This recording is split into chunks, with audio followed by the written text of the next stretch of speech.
Before we start harvesting compost from these biocomposters, take note of the two models used.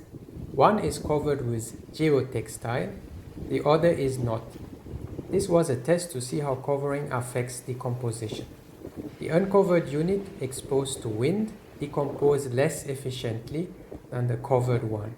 We found that using geotextile improves the process, so we'll soon cover all remaining biocomposters for better results. We are now going to lift one of the biocomposters to begin harvesting the compost. This model is designed to keep the decomposing material aerobic, meaning oxygen can flow through the pile. There is no need to mix the material regularly during composting. The main effort goes into mixing the ingredients thoroughly before loading them into the biocomposter and regular watering. The compost takes around 4 to 6 months to be ready. You'll notice a canal on the ground.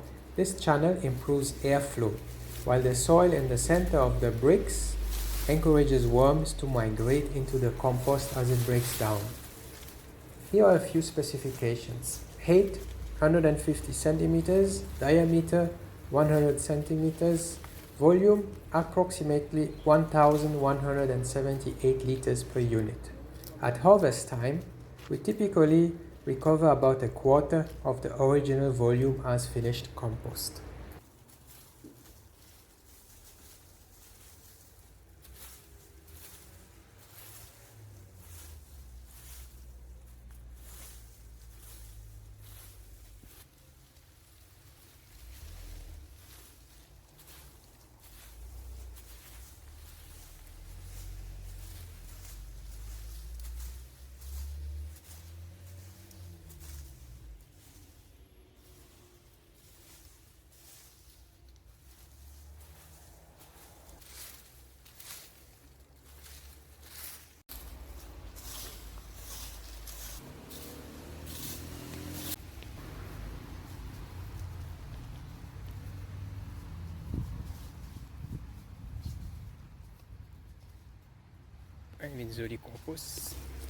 As you can see, there's a layer of dried leaves on top that hasn't fully decomposed.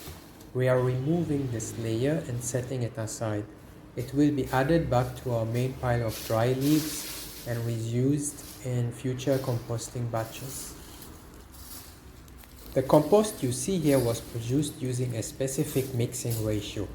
4 bins of green waste, fresh leaves, 16 bins of browns, dry leaves, shredded paper, cardboard, 2 wheelbarrows of cow manure, and 4 bags of horse manure mixed with wood chips.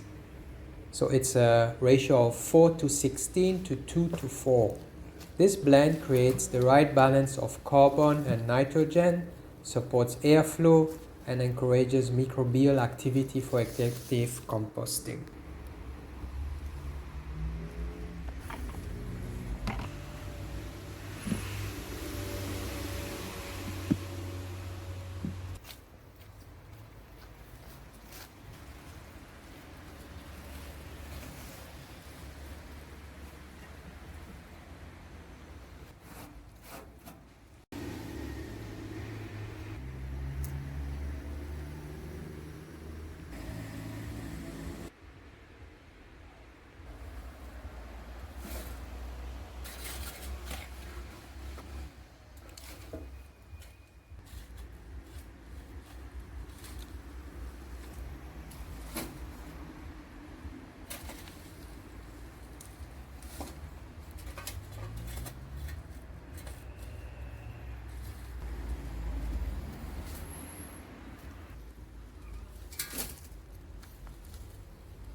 We have separated the material into two piles.